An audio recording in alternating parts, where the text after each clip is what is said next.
Hey kittens, welcome or welcome back. And today we will be reviewing The Chain Titans. This was one of my favorite episodes, if I'm being honest. If you've seen my previous reviews, you know that I have not really been enjoying the past few episodes. I felt they were very boring and repetitive. But this episode is what I like about season 6. It's the episode where it shows other characters' struggles instead of just Marinette, her secret agent like that. I'm sorry, but the whole secret agent thing, I am so freaking sick of it. It's been shoved in my face every single damn episode. I genuinely can't with this theme anymore. So I'm glad this one focused on Nino, and many people thought we were gonna see his backstory in the Morocco special, which have they even announced that? I feel like people are just randomly saying it's gonna be a Morocco special. Look, was that even announced? But anyway, let's get into the review. C'est une bonne idée, non? Je sais pas trop. Pendant un temps, j'ai gardé les Miraculous avec moi dans mon yo-yo, mais ça n'a pas empêché Papillon de me les voler. Ce n'était pas ta faute. Now, this episode was definitely a very heavy episode, and I felt like it got me more emotional than the last episode, the one where her Marinette's grandfather passes away. I cannot remember the episode name. I'm sorry. But, I mean, I didn't cry or anything, but it felt heavier to me personally. Not because I can, relate to Nino. Like, I can't really relate to him in that aspect, but it definitely did feel very personal because it's a struggle a lot of people deal with and something that has not been represented in Miraculous ever, like really. And I was very, very happy with the representation. Now, Nino has always been theorized to be an orphan. Both his parents passed away or to be a divorced child, which I mean he is now. But yeah, because we never really got to see his parents. Even when we got the family trees, we only saw him and his brother, not his parents, and we were like, what the heck? But yeah, I mean, finally get to see his parents in this episode, which is weird because people thought it was going to be in a world special. Now, the episode starts off with his parents. Now, if I'm being completely honest, when I first saw this, I was like, wait, hold on. Is that a male pregnancy? Because, wait, first of all, can someone please tell me if that's actually a thing? I keep hearing people saying, I'm like, what the heck is a male pregnancy? Like, do you transfer a vagina to a man? How the heck do you do that now? Well, I mean, yeah, that out of the way, I genuinely thought that's what it was. Now, because I'm sorry, but his mom, she looked like a man. I'm not saying like short hair and stuff, but like the haircut wasn't helping. Okay, that haircut was definitely not helping her case, and it's just also the face structure. It just seems like a man's. I am so sorry. I'm not trying to be misogynistic or anything here, and I'm not saying short hair is for boys, but like, girly papa, yeah, no, you did not look your best right there. But I did love her design. Like afterwards, I loved her design. I'm gonna say this now, it's that I am Algerian and Morocco is like right next to us. And honestly, I feel like this is the closest I'm ever gonna get to seeing my culture represented or something similar to my culture represented in Miraculous. Because Algeria and Morocco share a lot of the same things. We are both Arab Amazigh, so we share a lot of the same or very similar cultures. I mean, actually, the thing is, many Moroccans and Algerians fight over traditional outfits and traditional food, saying, this is ours, no, this is ours, this is ours. And like, because they're so similar to the point where people fight over them. And her outfit, I loved it. I loved it so much. I loved the design it had on top. It was very similar to the design we have here in Algeria. I loved the henna in her hand. Oh my god, the henna was so absolutely gorgeous. And then I loved seeing it represented because we also use a lot of henna here. I really did love it. I really, really loved her design. Also, I'm assuming the thing she was wearing was supposed to be a jabba, which is like a very long, loose dress that is from your shoulders to your legs. You can look it up because it also has that design it has on the front, and it's also very, very loose that people just walk around with when they're home. So people even go out with them. But I'm assuming it's not really a jabba because she was wearing pants, I think. So it was only covering it was like a long shirt. I don't think it was like a full dress.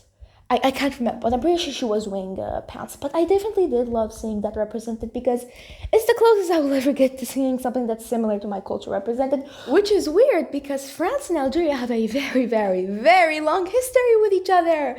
You know, with the slavery, the murders, the burning, the torture, sending Algiers into war, you know, just simple stuff people refuse to hold France accountable for.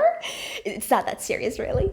So yeah, I am a bit confused on why Miraculous, as a world special with Algeria because of like the French colonization, but then I guess people just don't really care, or they don't want to hold themselves accountable for it.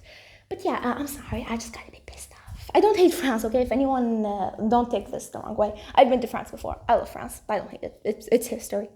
But anyway, like I was saying, I did really love how Arab Amazigh culture was represented, and I hope we get more. Although I do have to say, I'm a bit confused on if his mom is Muslim, because most of Morocco is Muslims. It's a Muslim country, so most likely 99% are going to be Muslims, but obviously there are some who don't really follow the religion, which is okay. So yeah, I'm a bit confused because she wasn't wearing a hijab, but you don't need to wear hijab to be Muslim. I mean, well, it's not that you don't need to. You're not forced to. Like, a lot of Muslims don't wear hijab. That's their choice. It's between them and God.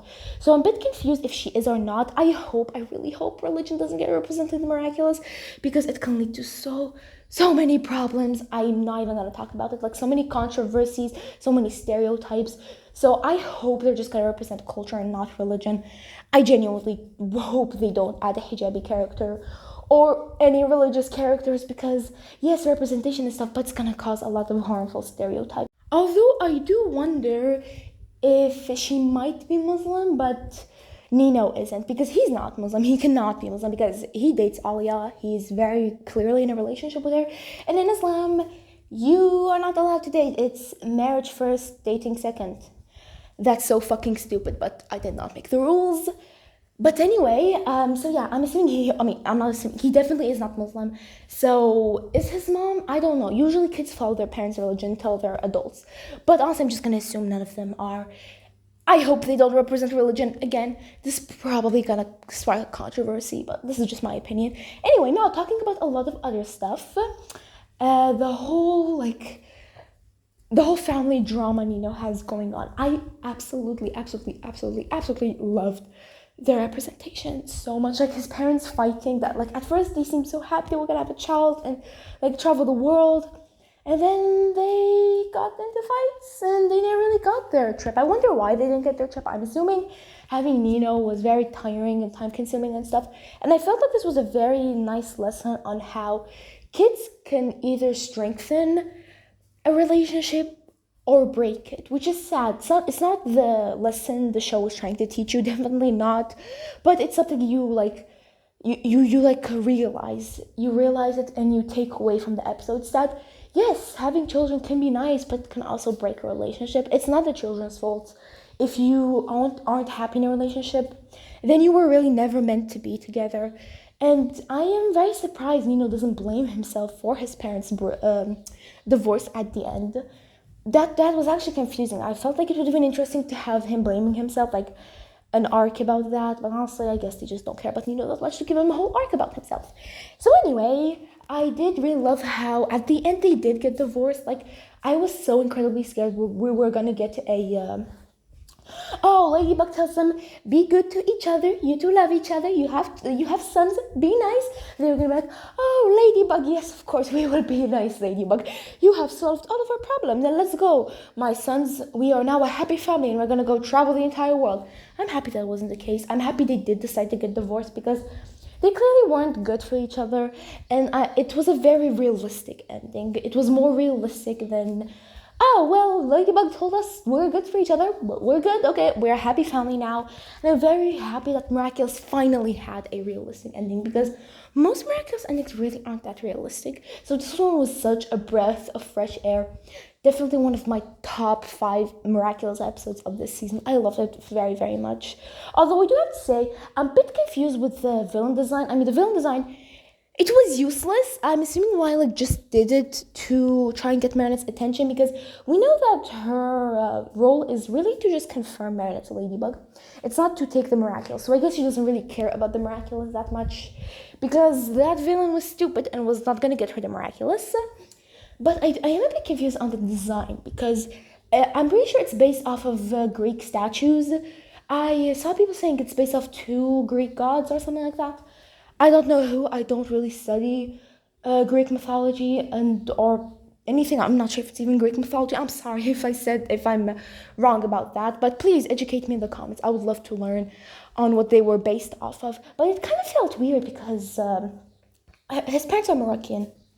Why? Why were their akumatized villains Greek themed? Now, I have no idea if Morocco has any relationship with Greek mythology or Greece or stuff. If they do, please educate me in the comments.